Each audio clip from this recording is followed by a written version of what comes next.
Hello, everyone, and welcome back to episode number 2 of the Loot Drop Podcast. My name's Total Sumbro. I'm joined with Prezi J below me and Rathagen to my right. I want to start today by thanking our Patreons and those of you that have checked out our Patreon page. There are multiple rewards there for patrons, and if you want to get more involved with the community, please check it out. Thank you, Taylor, for your patronage. Also, for everyone else separate from Patreon, thank you guys so much for the support on the first podcast. Absolutely massive turnout. Seriously, it means a whole heck of a lot to how much you guys have turned out on that first podcast, both across listening sources and YouTube. Thank you guys so much.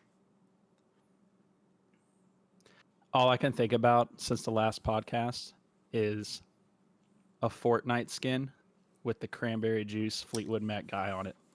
That's all I can think about is the animated video skin. You need to put your hands on that NFT, right? And make it, right?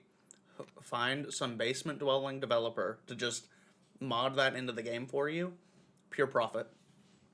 $500,000 Fortnite skin. It's fine. What's new in the world of crypto? Dogecoin. Go ahead. That's the big one. Big one is the doggy coin. I mean, I was hearing a streamer today talk about it, and everybody in the stream, was saying, hold it, you gotta hold, you gotta hold, you gotta hold.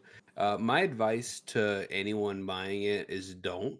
But the only reason I say that is because if somebody's telling you to hold it, it's only because they want to be able to sell it at a higher level. So I would just be watching that a little bit. But I'm a little upset because I sold this week. And I was informed by somebody on this podcast that I could potentially use my coin to buy computer parts. Newegg is officially receiving Dogecoin as payment for PC parts as of the taping of this podcast. That's actually insane. I don't know where you guys stand in this, but I remember when Bitcoin first kind of popped up on the radar, and I was thinking, I was like 5 years old. Yeah, I was thinking that this is like the stupidest thing ever, and this is never ever going to be a thing. I remember, I really regret thinking that. I remember thinking I would rather have money for food in my mouth now than like make believe internet money, because how is that ever going to amount to anything? And like at the time, like had I gotten in at the bottom floor right, like someone bought a pizza for what, like 10,000 Bitcoin, like when it was first starting up. It was a couple hundred, but yeah. Even still, that's like the most expensive pizza ever.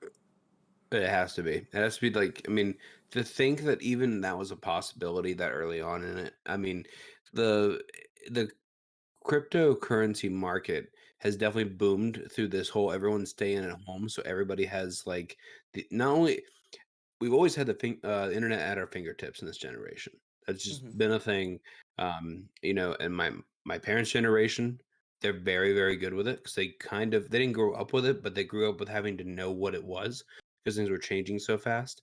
And so because of the lockdown and the quarantines that happened over this past year, it just forced people to use that knowledge best they could. And everyone was worried. Everybody either had a job, didn't have a job, wasn't sure if they were going to have a job in 5 days. And so for that reason, they were looking to alternatives. And while this may not have been a long-term solution, it was definitely a fun way to, put some money into something and then, basically a pipe dream. But I have no doubt that Bitcoin and Ethereum, those two cryptocurrencies, will do well in the future. I don't have a lot of faith in Dogecoin due to the start of it and the creators of it and a couple other things there, but but I do believe in the other two.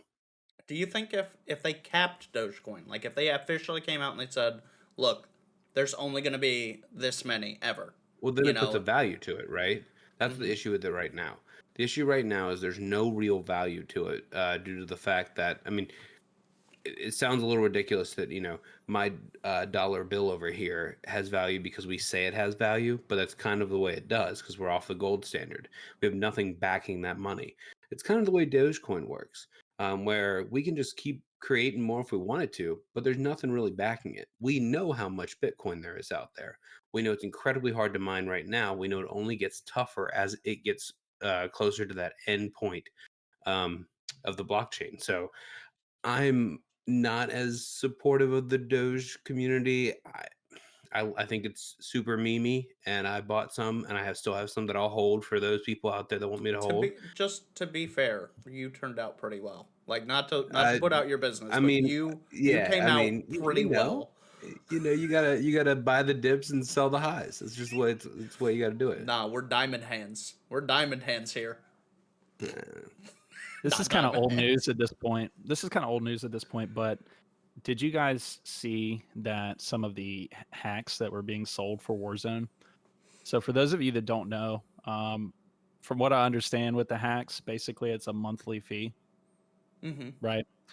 So these people that were downloading this software to hack at Warzone, um, basically their computers got hijacked to mine Bitcoin, and they told those people they were going to do it. Excuse me, I'm sorry, this is rude.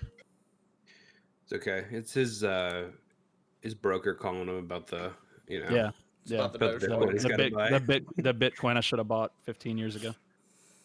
Yeah. So anyway, they basically sent them a DM on Discord or an email or something like that and said, "Hey, so when you're not playing anything or streaming anything, we're going to hijack your computer and mine Bitcoin with it. And we're going to do that because you're hacking in the game and you're just going to let us do it." And then they just did it. As far as I know, it's continued to be done. They're just hijacking people's PCs and mining Bitcoin with it. That's insane. I don't know how it. Well, like I don't engage in those websites, but separate from that, like I don't know how I'd feel about someone just running my PC into the ground, like overheating the heck out of my like 2080 Ti to like push out some hash rate, like while I'm not gaming. You know what I mean? Like they're gonna go to game, they're gonna go to load up Warzone and play with their hacks, and they're gonna have like just candy cane stripes on their screen where they can't see anything, and it's like, well, that's the price you pay. Yeah, I don't remember exactly what their secret weapon was, but they basically said, "Don't even try to like get this off your computer or uninstall or try to reformat because it's like it's all the way down. It's It there." probably rootkitted. They probably Yeah. literally rootkitted it in to the PC so that on startup, you're mining until you're gaming, and then there's probably some system parameters that say like, hey, when activity X is going on, you go inactive. When activity X ceases, then you go active, right? I wonder if it prevents people from shutting off their PCs. You know what I mean? I'm Like sure it does. if you go to It, shut it off your probably PC and easily it's like, does. nope, can't do that. You're on all the time. What's Yeah. interesting about it is that, actually they kind of seem like nice, upstanding people because they at least let you game. They could just be mining all the time with it. I guess you have a point there. Here's the other thing. For a cheater, what is the cost to cheat now? Because you're paying the subscription service. You're paying for your electricity bill going through the roof because your computer is just chugging through data, right? Like hashing out bitrate or Bitcoin or whatever, right? Um, like what is the cost to cheat? Like you're looking at like a $15 a month subscription, an extra $100 on your electricity bill, like whatever personal information these people are pirating from you because they've just got root access to your computer. Good. It's actually available for one easily monthly price of no self-respect. Yeah, well, too. that probably makes That's a sense. given. So I have to bring something up. We're talking about computers a little bit. Apple had their event today, which neither one of you watched probably. The big thing about this is it's their spring event, so their phones aren't released here, their watches aren't released here, things that you typically would wear aren't released. They released a couple cool things that we knew were kind of coming out. Something like a tile, basically, if you know that company, to find your keys. Apple kind of came out with their own version of it, so it works with your Find My iPhone location, which I think is a great.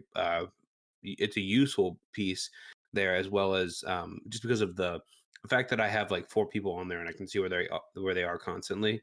And we use that all the time to know like somebody's running late, or hey, I can't get a hold of them. What are they doing? Oh, they're just at work. Stuff like that. They came out though with their iMac 24-inch. Um, this was it's kind of been long in the making. They should have come out with one a long time ago. You guys have not seen it yet. That's a pretty But small display. it's not large. It is 4.5K. My question is, isn't there at some point the human eye can't like Well, detect over? here's the issue. Like that's barely larger than a laptop screen, and like laptop screens barely have a benefit over 1440, right?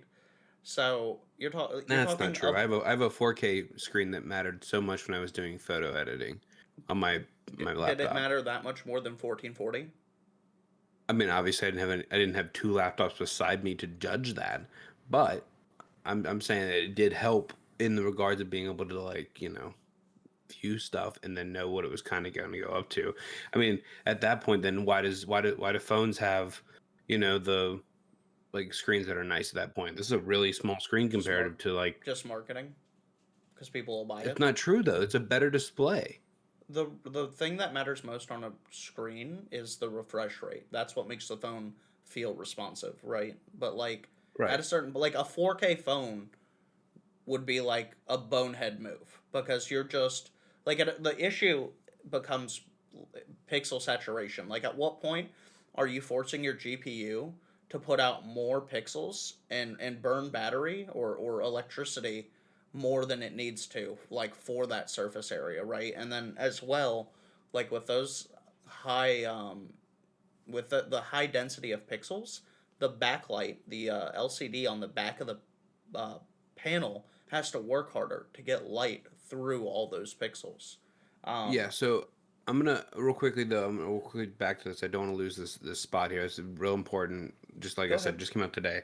Um, it is their new Apple M1 chip. At this point, no one cares what that stands for. It could be called the Apple ABDQFR chip, and we could say it would be the same way as the M1, but it is 8 core. Um, it's going to be sitting at about, you can get up to 16 gigs of memory, 2 terabytes of storage. The keyboard now does come with Touch ID into it, so they're starting to kind of come around to that. It's always been interesting to see that in their phones and in their computers, they're kind of the same way. Now I will say I've owned a Mac, I've owned when different types of Windows computers. I really do like a Mac for a lot of editing. There's a reason why a lot of professionals use that for that. It's comfortable in the hand. It's not more than what you need it to be. And so for that, I like it. The one thing they did do is they did put a 1080p FaceTime HD camera in it, which is really important. Because up to this point, I don't think any of their cameras really were up to snuff for like video conferencing, which is pretty much what everyone does every day. We're doing it right now. Um, their starting price point. Anyone want to guess what their starting price point is? I'll make it a game. 3500. Wrath. I have no idea. $12.99.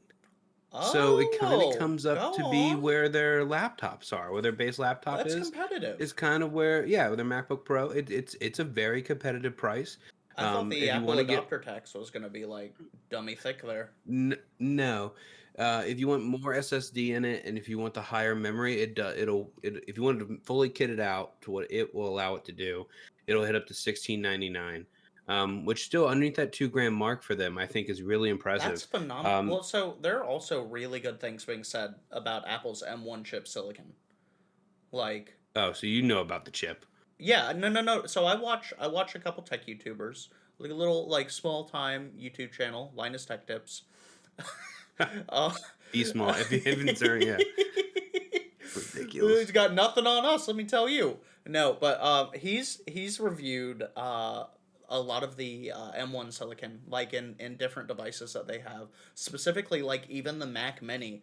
Like you can do a whole heck of a lot of computing on the Mac Mini, and it's it's barely larger than an Xbox controller. Okay, the Mac Mini. It's literally barely larger than an Xbox controller, and you can do like video or like photo editing on it, right? And like when you compare that to those types of small computing platforms that we had previous, like in my time working in big box retails, like a lot of terminals had the little computers at them, right? Where it was basically just a dummy terminal, and they were god awful to use. You'd like open Internet Explorer or whatever, right? And you'd be loading there for 10 minutes. The the M1 Silicon for like speed and performance is hitting the right marks. Like Apple's really setting the bar. Yeah, and I will say, if you haven't checked it out, go check it out. It's super thin design. It almost looks like my iPad Pro. And if you just took it and you made it 24 inches, which is actually just if you took it and times it by two. But it will come out in blue, green, pink, gray, yellow, orange, and purple, which I think will is kind of it's a I'm feeling a little bit of a throwback to those. I don't know what they were called, but those really big dome ones. You guys remember those from school? Yeah, like I'm feeling you'll feel the vibe if you look it up. They're pretty good. And then the last thing I want to hit on here is the base model is going to come with two Thunderbolt ports, USB 4s, and then the other one will come with USB 3, two ports, and two ports of USB 4. That's the only thing that I'm not super happy about. Um, but I understand why. It's they want to sell you the adapter. It does work really well. People will buy those. And if you watch their conference today, they pretty much just said, we are the green company, like we're the shining example, look at us. And then they tried to sell you the products. I thought it was a pretty good virtual conference again. What parts I caught, but I thought this was really interesting. Go check this out. It's very interesting. One quick thing I want to segue to real quick is Microsoft Xbox Cloud Gaming Service, because of the iPhone situation. It's going to be debuting this week. It's invite only, so go check out some creators that are going to be promoting it. They'll stay at about $14.99. The big reason this actually got a lot of news and coverage is um, CNBC covered it, and they had an article out today talking about it. But it'll be a beta on iPhones, iPads, and all types of PCs this week. So so I've used that. Like I was invited to the beta when the xCloud streaming beta was available, where you could just like they it's just a list of games on xCloud, and when you have it, if you want to play that game, like say you're on the bus or like you're waiting at the airport or something, right? You don't have your game console with you. You literally just Bluetooth connect an Xbox controller to your device and you're gaming. And you choose what game. Now, for me personally, with mobile data, I actually had a better connection on mobile data than I did Wi Fi for whatever reason. Like sitting in my own home, I had a better connection on mobile data than They Wi have bad Fi. Wi-Fi. I don't though. That was the thing I didn't understand. I don't have bad Wi Fi.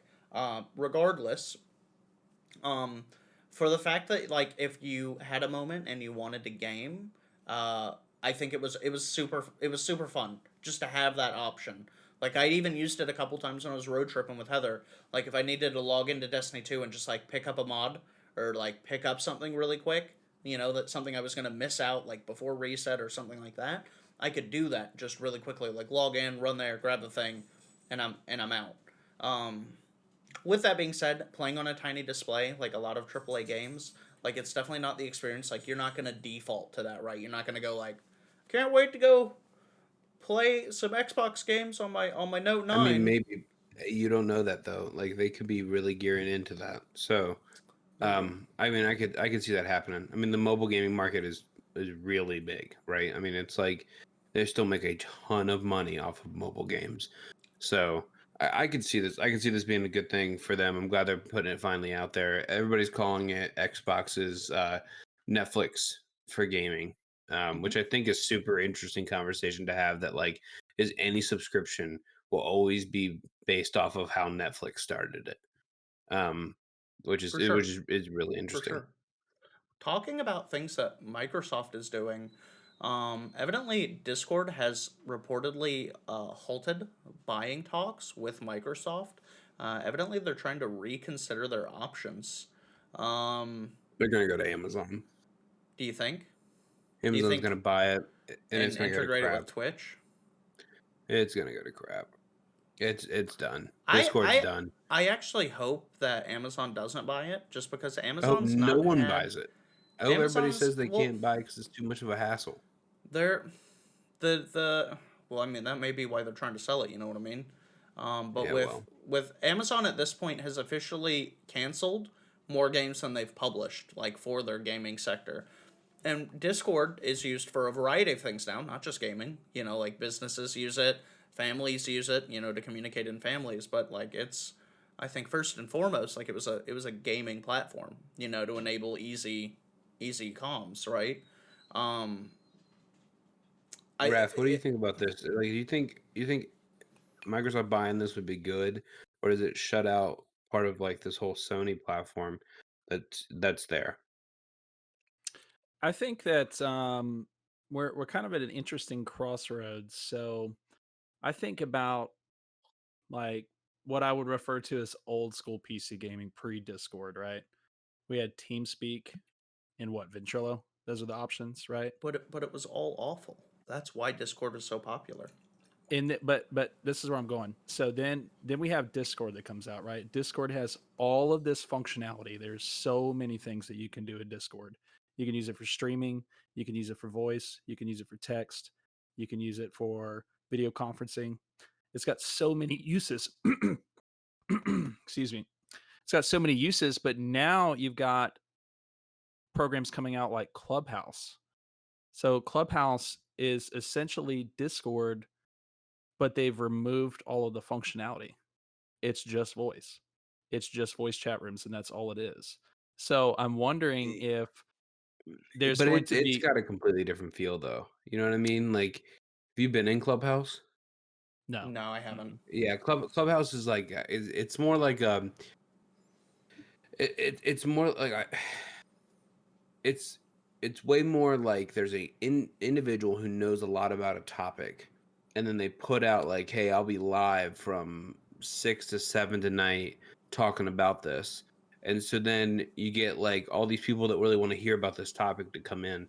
The example is like Elon Musk is notorious right now to jump into some random, Clubhouse meetups talking about Dogecoin or other things like that.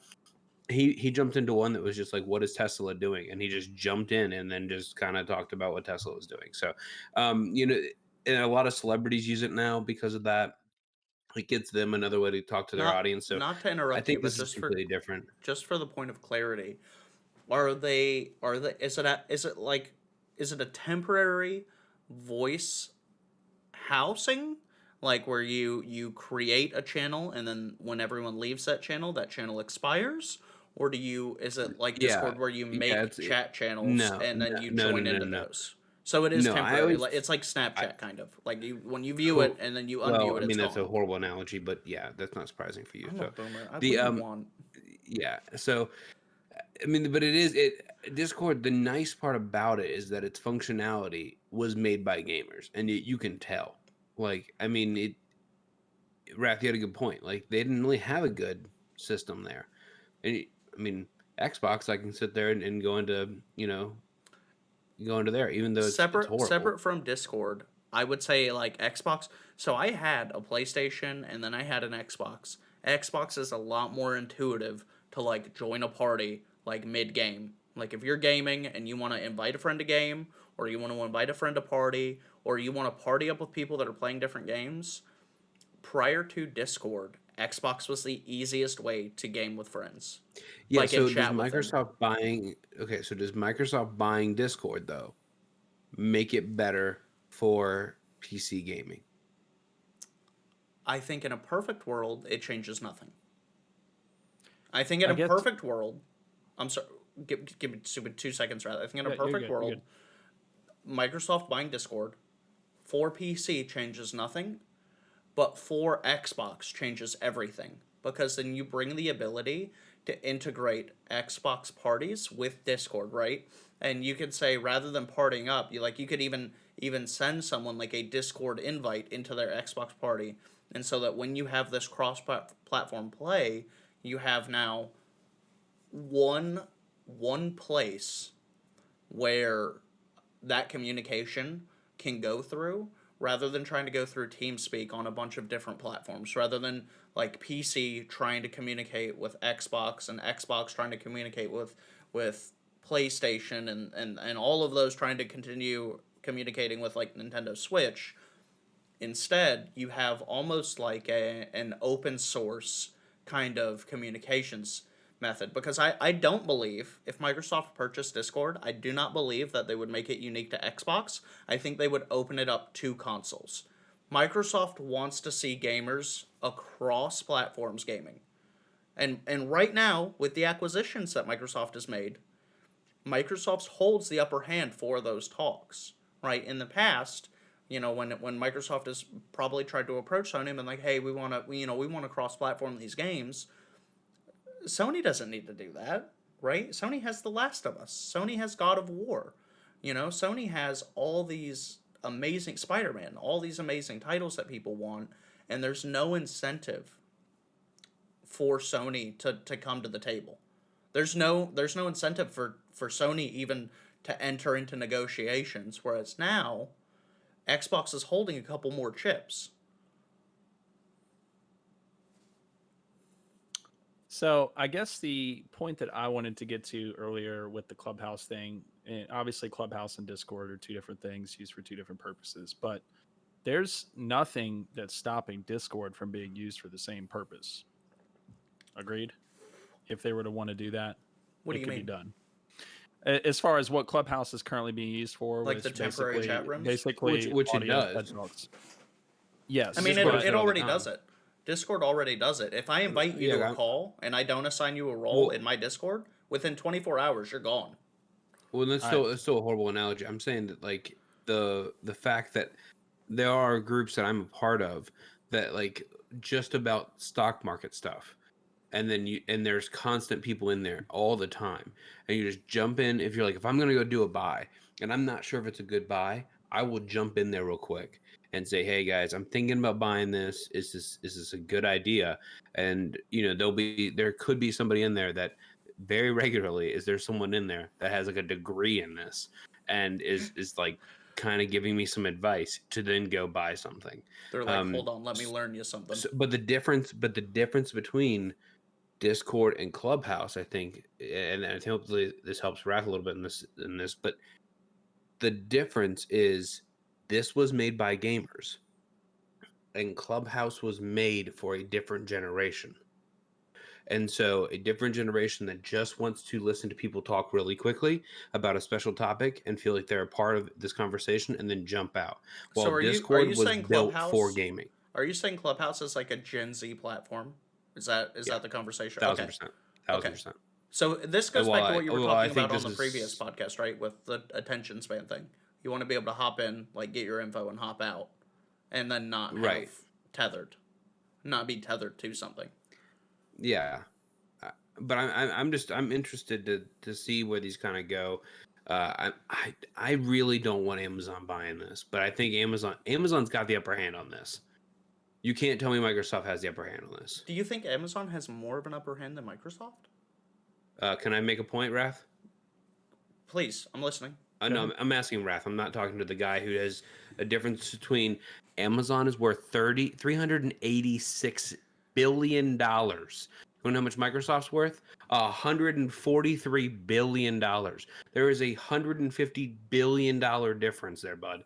So guess what? Yes, Amazon has the upper hand. Congratulations.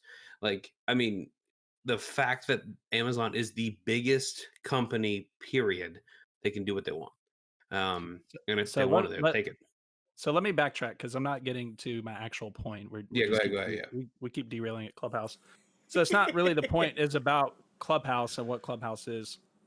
My point is there is a market trend across all media to remove functionality and to go with the simplest form. So when you think about David Dobrik, literally a week or two before he got canceled, announced that he was working on the next Instagram called Dispo. You guys familiar with this?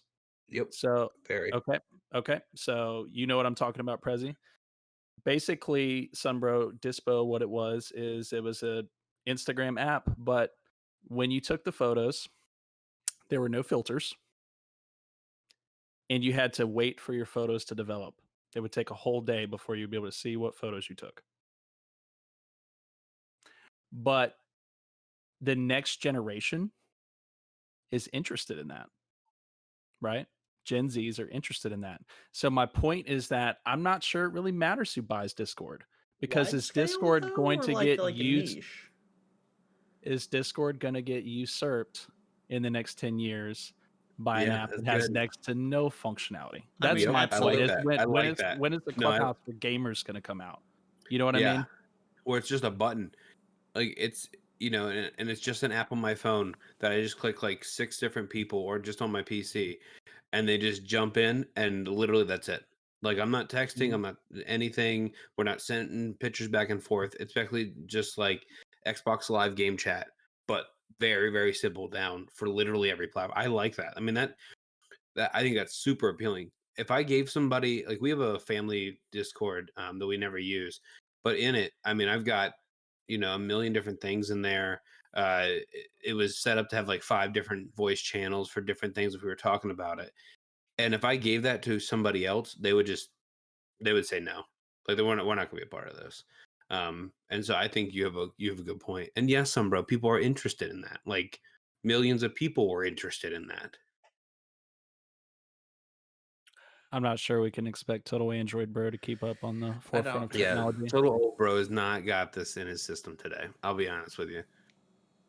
Yeah, speaking of Androids and mobile, do you have some interesting news? So it looks like Apex Legends is coming to mobile with a new mobile version, which is specifically designed for mobile platforms. No crossplay, and none of the $500 worth of skins you've already paid for are going to cross over into the new game. So there will be another $500 worth of skins for you to buy now. In Are before the we? Do we skins think on this the is gonna mobile. work? Yeah, Like, absolutely. will Call of people? Duty Mobile's fun. It's really fun. So I um, mean, yeah. Call of let Duty me Mobile's legitimately really, really fun. let Apex me say Mobile, this. I think it'll be good. I think it'll be good too, but let me say this. So where it goes wrong is the people that emulate Android on their PC. Okay.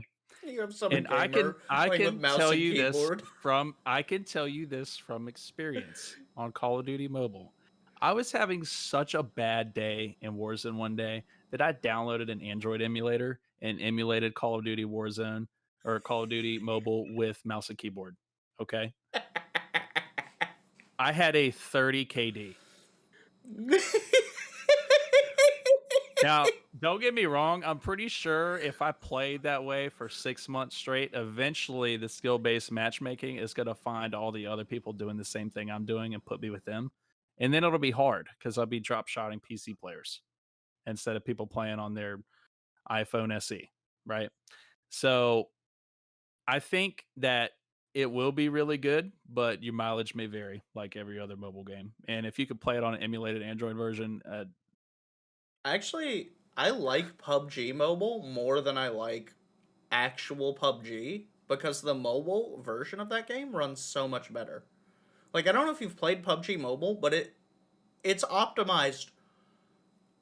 Like, I have an Xbox One X, not the Series X, not the fridge, but the original like top tier console. My phone plays PUBG better than my Xbox does. Yeah, I Like actually enjoyed across the that game board. there. I mean, I remember back in the day playing Call of Duty World at War Zombies on my phone in the back of a bus every day going to school. So I think, I mean, and that was in 1943 when I was playing that. But it's there's some reality there that I think there is a market there for it. I don't, we're gonna have this conversation a million times on this podcast whether or not we are okay with cheating and what counts as cheating. I'm not sure if That counts as cheating. downloading that That counts as Androids cheating. to me. That I don't counts know as about cheating. that. I want. I, Okay. Okay. You're entering into a foot race with someone. You want to see how fast you can get to the end of the street. Yeah. Okay? Okay? One guy gets a Boeing 747 strapped to him, and that flies down the street, and the other guy just has to run. That's the equivalent. Like mouse and keyboard I'm just control saying. versus That I don't think someone it's cheating, but like that's fine. You smudging can up their say that. camera screen. It's completely different. Yeah, I think you'll be okay. So if you can download an Android simulator, just go ahead and do that and play Apex Legends. There's something I actually really wanted to talk about, and this isn't a segue at all. This is out of left field a little bit, but game I play a lot, Destiny 2. It's made by a company, little known company called Bungie. You may have heard of them. It's a small indie developer. Made the Halo franchise. They're currently hiring for a new game that they're making, and the game right now is codenamed Matter. At least that's what they've copyrighted. We don't know anything about it, but they're hiring with a focus for competitive PvP. The article I'm reading now says a job listing came to light in June of 2020, seeking developers who want to work on something comedic with lighthearted and whimsical characters, suggesting that Bungie is working at least one project that's very un-Destiny-like, but also that in a job posting they said, do you spend your time deconstructing the latest PvP games to understand how they work? Do you analyze how team play dynamics are affected by everything from moment-to-moment abilities to high-level macro objectives? Are you excited to design systems that allow for interesting strategic decisions, multiple vectors of player learning, and the depth to support hundreds of hours of gameplay? Okay, so tinfoil hat. Bungie has not released new PvP maps for over 2 years. Okay, and they have a lot waiting in the wings. Like there are a ton of maps. Aztecross just made a video where he was talking about all of the Destiny 1 maps that we don't have in the game that are just gone, right? Bungie could potentially bring like 20 to 30 maps into the game right now today. They could just drop them in the game for PvP for us to have new maps to play on. But what if the people that are like top tier at Bungie, right? Like Bungie's hiring new people, but what if the people that are top tier at Bungie at map design and like PvP focus have been repositioned onto this exclusively PvP game? Now I don't know how I feel about that because I really like Destiny 2, but I'd be really interested to see what a competitive PvP shooter comes from the folks that made like Halo 3 back in the day. Okay, so real quickly, to get Rath's input on this on a game that he doesn't play often, you have played Destiny 1 a little bit. When you just blatantly hear that read to you as a job description, what is the immediate thought in your mind there? Either an Overwatch clone or a MOBA. Yeah. Okay, good. Because I play Destiny 2 pretty heavily, and their PvP competitive mode is kind of garbage. And so for that reason, I'm not convinced that. I mean, I'm glad that they're hiring for it and they're not just re-putting people onto a new team for this, because obviously those people are not cutting it right now. I mean, Well, you're always gonna have a meta, but if you look at it Bungie right now, it's Bungie has garbage. never tried to make Destiny 2 an esport. Like Well, correct. at no point has Bungie tried to take the reins on that because for a game like Destiny 2, there are too many abilities. There's new weapons that come out. There's exotics. There's too much variance in Destiny 2 to balance in a properly competitive sandbox, which is why Destiny 2 competitive can sometimes feel like butts, right? Because you have things like right now the Yeehaw rifle is yeeting out. But I think in a closed sandbox where you have X character has X abilities, all the characters have X amount like different guns, right? Without the various attachments and mods and things that affect your character, right? Even something a la Overwatch from Bungie, I'd be Mm-hmm. super down to play. I'd really like it because their gunplay is so good. They do gunplay so well. I will say that I really do enjoy their gunplay. It is completely different than other FPS games. 100%. I'm But it not feels sure if it's amazing. better than anyone else. So for that reason, I can't say that it's top tier. I can just say I like it as a consumer. This is a segue.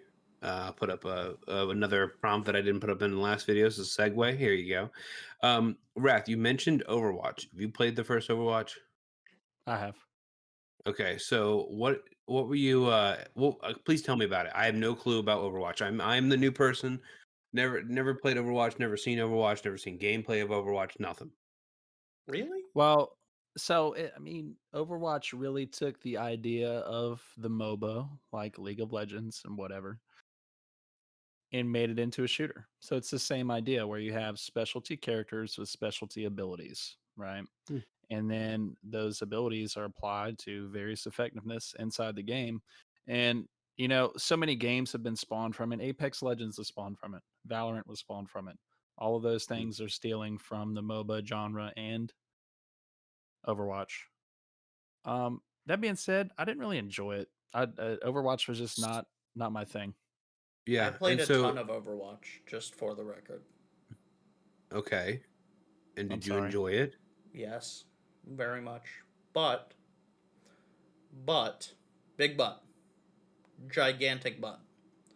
Overwatch solo queuing, not nearly as. And granted, like, lol, like, most multiplayer games are fun with more people.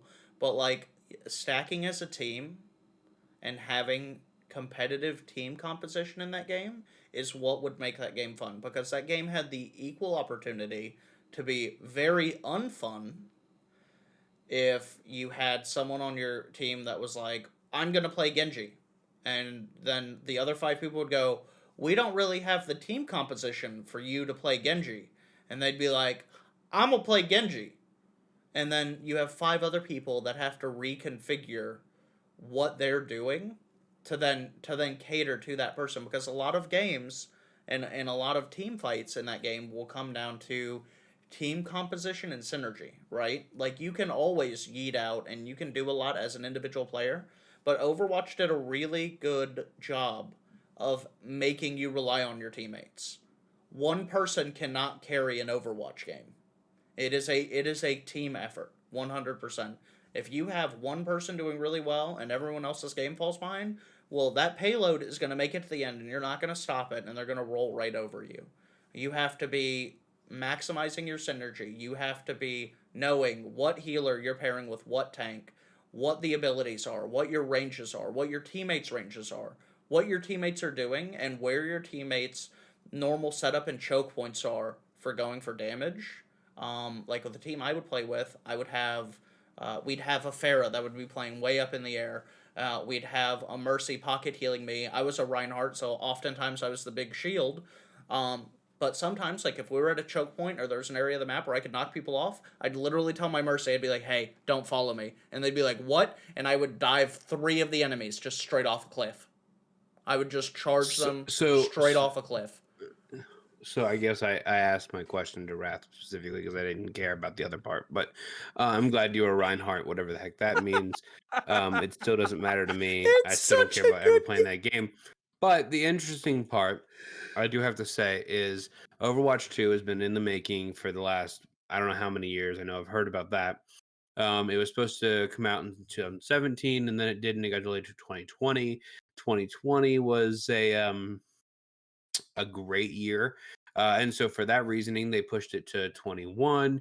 And now we're looking at probably the spring time frame, early summer time frame of 2022.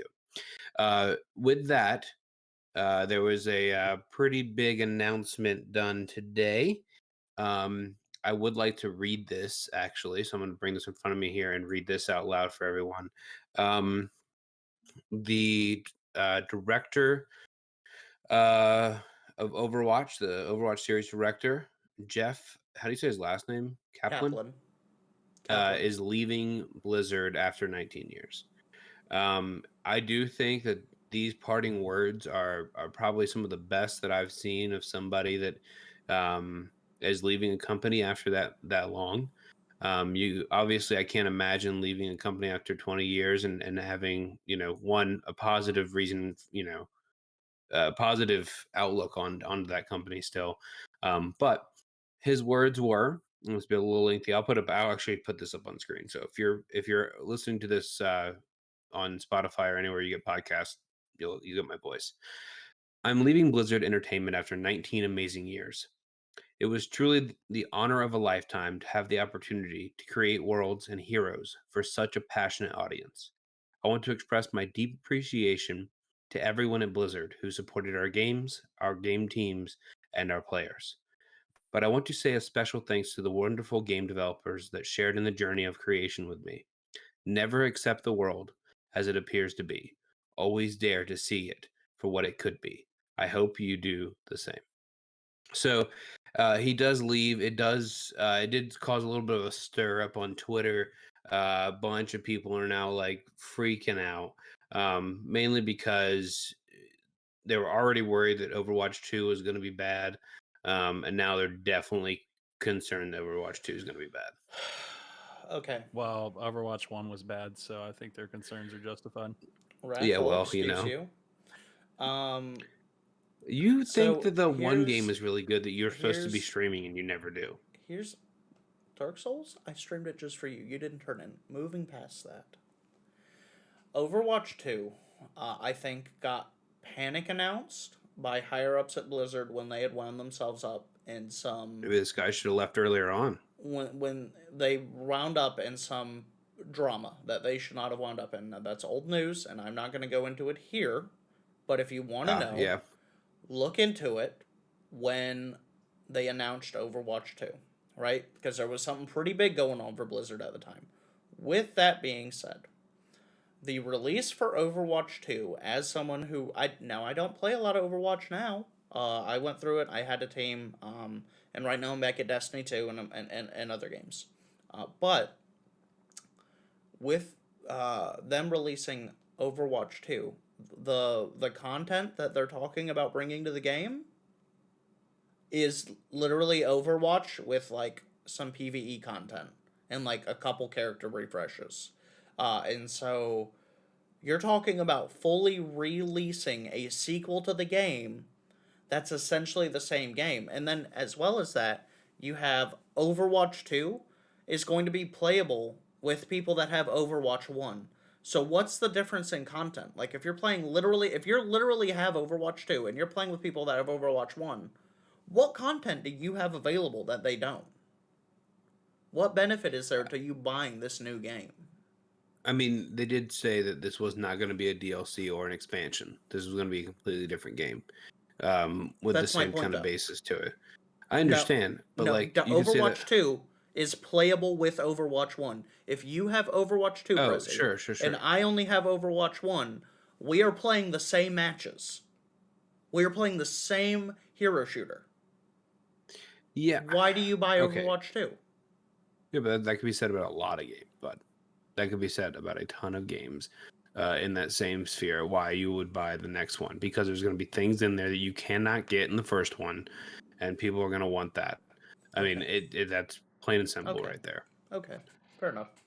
I have a quote here from the assistant game director from Overwatch saying basically a lot of kind words about Jeff, um, saying that Jeff's been a great leader, a good mentor, a great friend, that Jeff knows how much they're going to miss him, and that they're lucky to have worked alongside him for as many years as they have.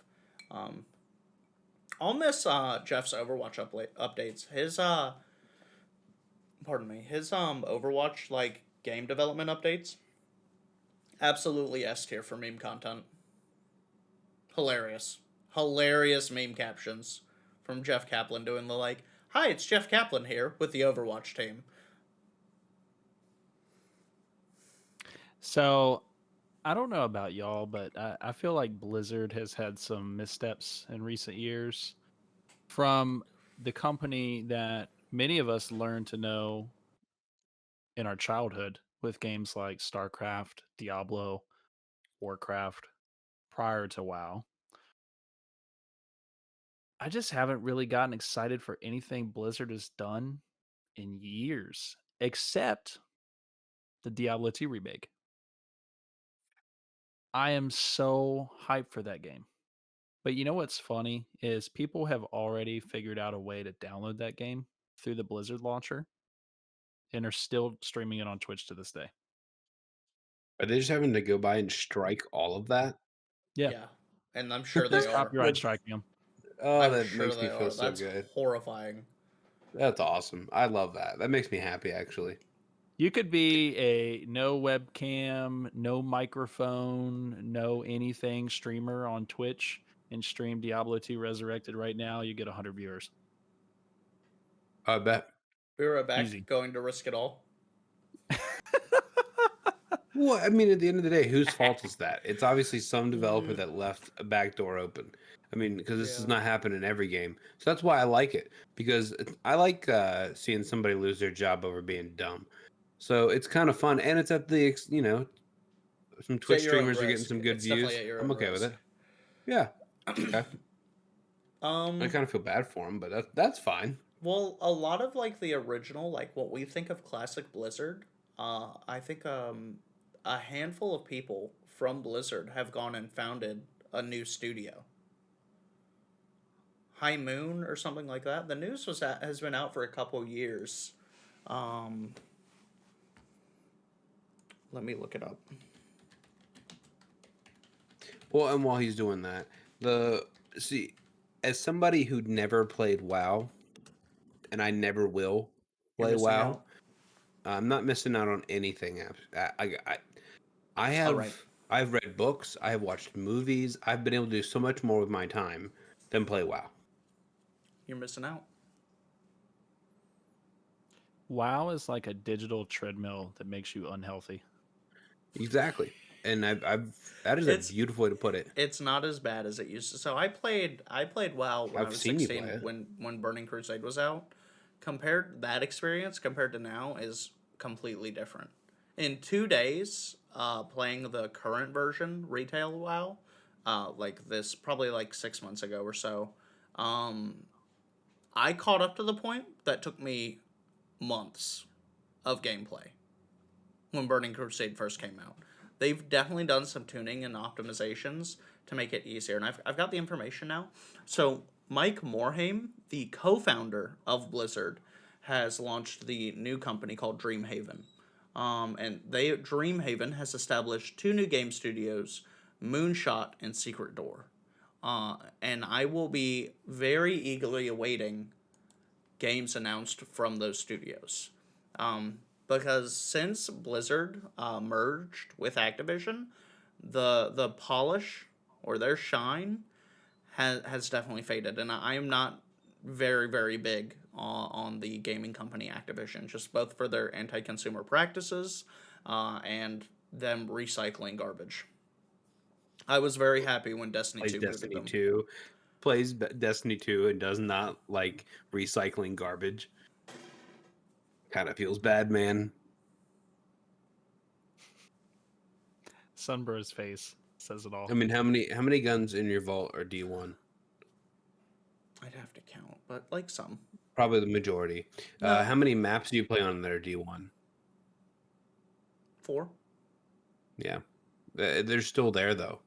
Why buy D2 if you can just play D1? Yeah, exactly. So recycling garbage is they booted them, but they're It still would be there. different if people that had Destiny 1 just played with people that had Destiny 2 though. That's a good point. That is a good point. You make Like a if very you fine took point there, sir. there are supers, there are game mechanics in like if you took stasis from Destiny 2 and you played against someone PvP from Destiny 1, you would roll face so hard people would uninstall the game voluntarily halfway through the match. No, you're 100% right. Like it's I a guess- fundamentally different game. I guess really my issue is less with just Blizzard and more with gaming industry in general because everything feels very uninspired. When you think about those old games, StarCraft, the definitive RTS, Diablo, the I definitive like Warcraft. isometric RPG. Of course you would. Total bad WoW, opinion, bro. WoW, there was MMOs before WoW. There was MMOs after WoW. WoW is the definitive MMO. That defines the genre. That is the bar to which every other game looks to be successful, right? What games do we see now that set bars like those games did? Oh, I hate myself. PlayStation exclusives. I mean, God of War. The Last of Us. That was a good game. I God never of played War. The Last of Us. So I bought The Last of Us and I played it, and for whatever reason I got a disc error like 20 minutes into the game, and then Sucks to suck. just never That played game's it again. beautiful. Yep, that was yeeted. That game's Yeah. beautiful. Not only I mean, you're aesthetically, right. but like the story. You're right. Like, I mean, all of their series have been really good, and have been what people would go back to and say if they're talking about that type of game. So, just to wrap that up, the fact that Jeff is leaving is a big deal. People have the right to be worried because they're of the unknown. It's still a game developer. They've still got hundreds of people on this team. The one guy was not calling all the shots and actually making all the little decisions. So It definitely doesn't bode well, though. It definitely doesn't. What doesn't bode well? The fact the game took 17 years to try to get back out again. The dude's been working there for 19 years. I mean, and is just tired and done of it. Why yeah, exactly. So the fact that we haven't seen anything on Overwatch 2 since it was talked about, and that's it. We haven't seen trailers. We've seen like a couple character model renders of like what new characters will look like in Overwatch 2, but we've got basically probably a good thing. No information on it. The game that's lead good. It means is people are keeping their leaving mouth shut. pretty late in development. Look, if you're already 19 years in, okay, if you're 19 years into making something, okay, and you're thinking that this thing is going to be your opus, your crowning achievement, your thing, I don't know if that's what he thought that it was. when you look back, Overwatch was wildly successful, okay? And so leaving now, prior to it being released, he has Overwatch on his mantle. Overwatch was one of the highest grossing, immediately popular games of all time. But you just answered your own question. He's leaving prior to Overwatch 2 being released. Okay. What does that say about Overwatch 2? Probably that it's going to be as bad of a game as Overwatch the first one was. But at least he's got that one sitting on his freaking mantle. I can't wait till we hit After Dark. I cannot wait. Oh my goodness gracious. He's going to let me have it, and After Dark, he's going to take me out behind the shed after dark.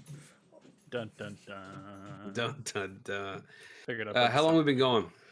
I always love asking the question. I'd like to talk about one more thing. I have one more thing real quickly, but you go ahead. No, you go first. You go first. You go first. No. I'm the gentleman here. You go first. You go first. Go ahead. Don't threaten me with a good time. Okay. CD Projekt Red records record earnings for 2020 with sales of Cyberpunk expecting them to hit $304 million of profit. That's more than triple their previous profit record. Okay. And so this piggybacks off of the fact. So I've played Cyberpunk in its entirety, the full campaign, and a fair amount of the side content. On a high-end PC, I enjoyed my experience. I did experience a lot of bugs. It was not the best experience. Once they have fixed the game, I will go back and play it again on a fresh character. I will. Because I do believe in that game. And I can't wait to see it get to a several Witcher. People, not many people that will do that. No, it will have its resurgence. It will have its Witcher level resurgence. I guarantee it. But I really like piggybacking off this. So basically, one of the leads at that studio at CD Projekt Red was basically saying to folks, "Hey, we aren't going anywhere. We aren't going to abandon this game. We are going to keep polishing and refining Cyberpunk until it is the gem that we want it to be." And I know that they will. I know that they will. After playing The Witcher, after playing some of their other games, I know that they will put in the work. Down the road, it will have a different tone. 100%. I fully believe that. This game became the same equivalent of you, like, getting engaged and that ring, like you've been hyping it up, like all your buddies, everybody, you've been saying I got the most beautiful ring ever, and you happen to accidentally go on like 42nd Street in New York and buy the ring from a hot dog vendor, and then It's you cherry present it to flavored her, ring and pop. she sees it, and she's like, "It looks good," and then 10 years later when she goes to get it insured, finally, it's like it's worth maybe 10 cents. Like that's what that game was. That game was like it looked really nice from the outside, from like the box, But or playing maybe it, from like it a was trailer. fun. That game was Oh, fun to play.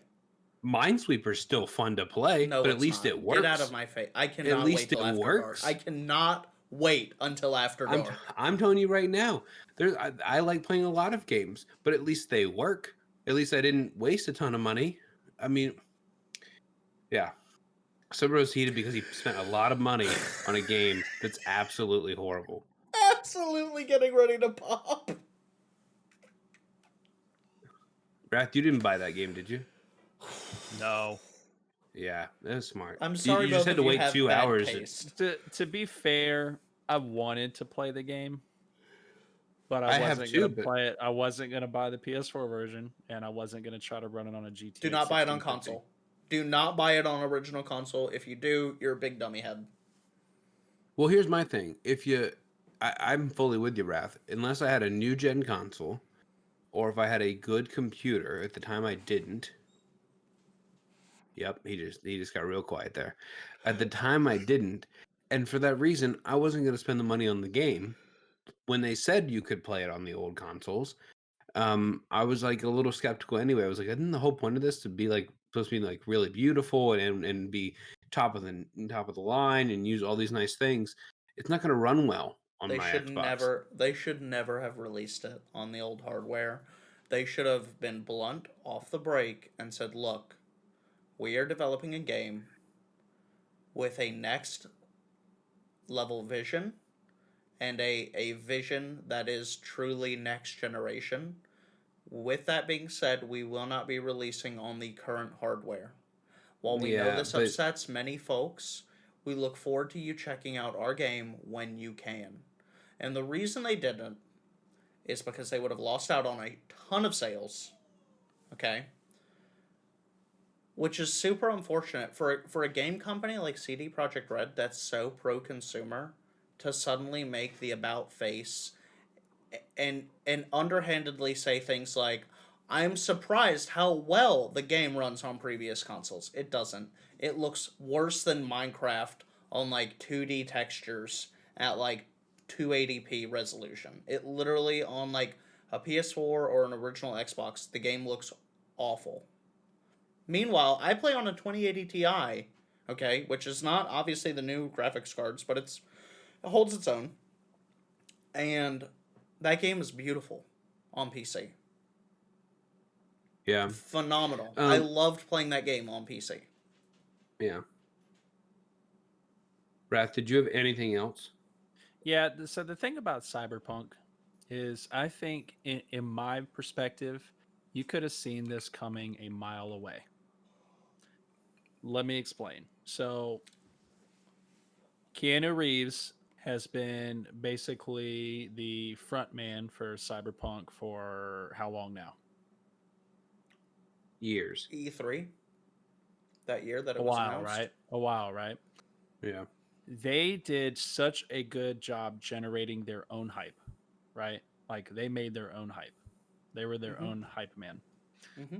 Games that have to make their own hype are very rarely any good. So I think that a lot of games that try to generate that viral hype always fall flat on their face. But then you've got game developers that are very quiet. They just kind of let the product speak for themselves. They don't go with a lot of flash. They don't go with a lot of whatever. They just put the product out there, put the visuals out there, put the media out there, and people generate the hype on their own. I think a lot of their issue was they spent so much time talking about how great the game was that they forgot to make the game great. And that's just my thoughts on it. No, If you do that's a good play it on point. your PC, Wrath, it is worth playing 100%. If I you can't play play it it on on my PC. if you play it on PC, like if you have a PC that can run it, It is worth playing on PC. If you have a previous console, I do not recommend it. Period. Point blank. Yeah. I might be able to That's play probably true. like a Minecraft Cyberpunk 2077 server. Might be able to play that on my PC, but probably not Yeah. Cyberpunk. That's probably true. The last thing that I have to end us out here, to wrap us up a little bit on this topic, there's something big that's happening today. And it does bring us back to Sumbro and I's favorite game. Wrath could care less about this topic or comment or suggestion, which is perfectly fine. Is it Dark Souls? No. Okay, so Guardian Games is currently kicked off today at 1:00. It is a big deal. If you can see my black background, that's not working. Actually, it's right there. Oh, you can. You Oh, can't see it. oh, You can't see no, it, you can Pressy. see it now and then. Warlock Go gang back gang. go back a little bit. You can see it. I'll make you see it. You can see it. Hunters for life. We're gonna end up winning the Warlock whole gang thing. gang. Earlier today, we were already up on everyone, so that's great to see. I'm very excited. A lot of people in the Destiny community are excited. They really flopped with it the first time, and this time I think they come back with a little bit. It was their first time doing it. I don't ever say stuff I like that, hope they but do a better job, Prezi. As someone that loves the heck out of that game, I hope they do a better job. Because if they release a coffee table for the final reward again, it will not go well. oh, I understand. I think there's one thing that I do appreciate about that indie developer, and it's the fact that they do try to listen to people. Now, typically, they only listen to warlocks, and that's a really, that hurts the community typically. If you just go to any of the TWAB, and you look No, back and we see what they're have the buffing or biggest debuffing. brains. We're worth listening to. Um, so I just wanted to end that really with the fact that hunters are going to win. If you don't know what I'm talking about, go Google it, go YouTube it. Go into Twitch, go to anybody playing Destiny 2 right now. They're gonna be playing this. Destiny 2 is popping off earlier today on Twitch because of it. It wasn't as big as like a raid day, but it's pretty big. I'm very excited about the new armor stuff that's coming out with it. I like the shaders coming out with it. It almost looks cartoony for what Destiny puts out typically. It looks And almost like so, Tron armor. I'm not sure how I feel about the armor. well, it's because people that really love Destiny and play Destiny for a long time like things like dirt. Like if they came out with a shader called Dirt and it looked like dirt and it smelled like dirt, they would really like it. But for He's people so that want to right. play the game, they want to like live and to play new stuff. And so for that reason, I really do appreciate it. Anybody out there that's doubting it, uh, we'll do another wrap up on another segment of the podcast to Guys, talk about let that. us know where you let us know where you stand and who you're repping for Guardian games. If you're a Destiny player, let us know in the comments below.